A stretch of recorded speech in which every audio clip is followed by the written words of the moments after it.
Olá amigos, boa tarde. Vamos viajar um pouco nessa tarde na história do Brasil e também na história desde o princípio da criação. Queridos, nesses dias em que estamos vivendo, eu parei para dar uma analisada e voltar um pouco ao passado, na história do Brasil, também na vida, a história da criação da humanidade, né, em que Deus criou a humanidade. E ao nós analisarmos esses episódios anteriores, a gente pode observar que sempre o homem ele teve ganância para usufruir do poder e para também usurpar, né? O homem sempre foi um ser que pende no seu coração para ser usurpador, né, do poder. Então, se a gente for analisar, nós vemos que o primeiro pecado aconteceu no céu, nas regiões celestes, em que Lúcifer, que era o adorador do coral celestial, era o regente, né, do coral, era o maestro. Ele tentou usurpar o trono de Deus, a sua ganância, a sua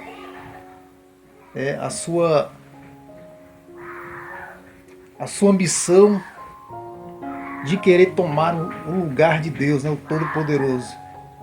Então, meus amigos, nós vemos que o ser humano ele sempre foi ambicioso para querer conquistar o poder, para querer estar no poder.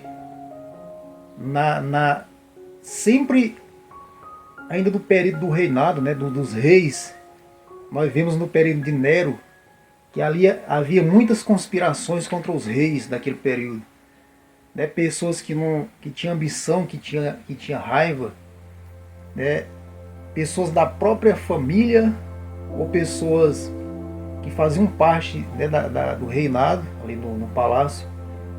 Muitos deles implantavam em seu coração de matar o rei, envenenado.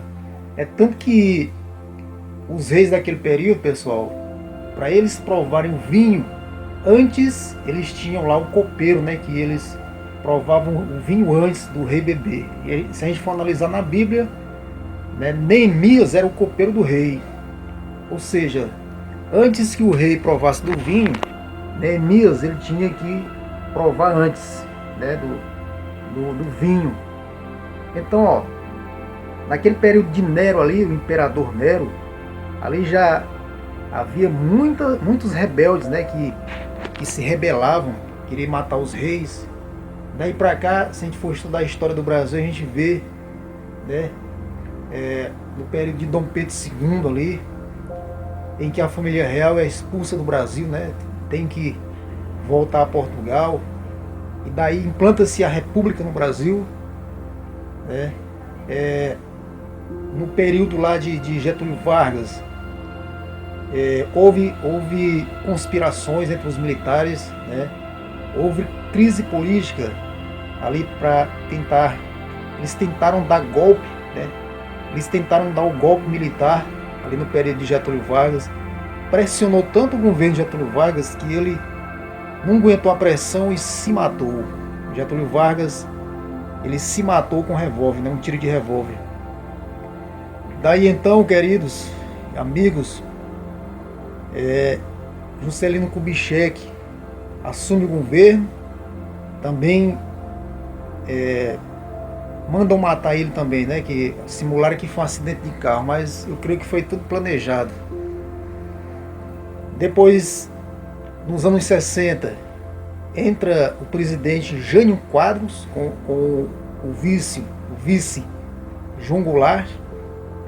Jânio Quadros, ele apenas governa 8 meses e os congressistas, né, pressionam Jânio Quadros a renunciar. Aos 8 meses de governo, Jânio renuncia. Assume então o vice João Goulart. João Goulart estava de viagem pela América do Sul e o Congresso Nacional manda chamar João Goulart para ele assumir o poder, mas com a condição do voto ser indireto, né? Então, com essa condição do voto indireto, João Goulart assume o mandato de presidente. João Goulart, pessoal, para você que não sabe da história do Brasil, ele reúne multidões em uma praça nos primeiro ano de governo dele para tentar fazer reforma agrária, partir as terras de quem tinha muito com quem não tinha nada. João Goulart, ele foi à China e ao ele voltar acusaram ele que ele estava na China tentando trazer o comunismo. Aí o que é que fazem? Derrubam João Goulart. Eles dão um golpe no governo de João Goulart. Rapidamente deposto para outro país. E então aí em 64 nós vimos aí na história do Brasil o golpe militar, em 1964. Os militares assumem o governo do Brasil. O governo militar vai de 1964 até 1985, tendo aí o último presidente do Brasil, João Batista Figueiredo, chamado de o pai das diretas. Tem o mineiro Tancredo Neves. O povo tinha a vez de votar, o povo escolheria seus governantes, mas na cabeça dos militares o Brasil tinha que sempre continuar com o parlamentarismo, ou seja, eleições indiretas, né? Ou seja, o Congresso escolheria o presidente. Então, com as eleições indiretas, eles colocavam quem eles queriam. Era tudo armado, pessoal. Então, Tancredo Neves, ele é chamado até o pai da democracia, né? Que ele foi quem alavancou o movimento das diretas já. Então, o que é que acontece? O Tancredo Neves, ele é eleito pelo colégio eleitoral. Escolheram o Tancredo Neves, tendo como vice o então maranhense José Sarney. Só que um dia antes de Tancredo Neves tomar posse, ele morre. E muitos diriam que mataram Tancredo Neves. Os militares, com medo, né, de muitos serem presos, o Tancredo Neves ele não apossa, apossando então o vice, até então José Sarney. Então José Sarney ele governa o Brasil de 85 a 1990. Em 1990 entra o então presidente Fernando Collor de Mello. Fernando Collor de Mello ganhou e só governou 2 anos, foi cassado, né? O Fernando Collor é cassado. Assume então Itamar Franco. Após Itamar Franco, Fernando Henrique Cardoso. E ao longo desse processo, pessoal, a gente vê que sempre houve golpe. Sempre houve golpe no Brasil, desde o reinado.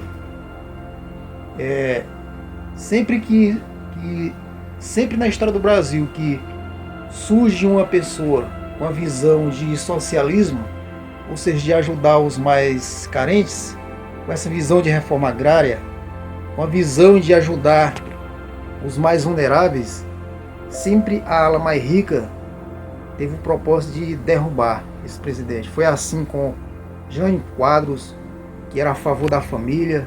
Foi assim com João Goulart, que tentou fazer a reforma agrária.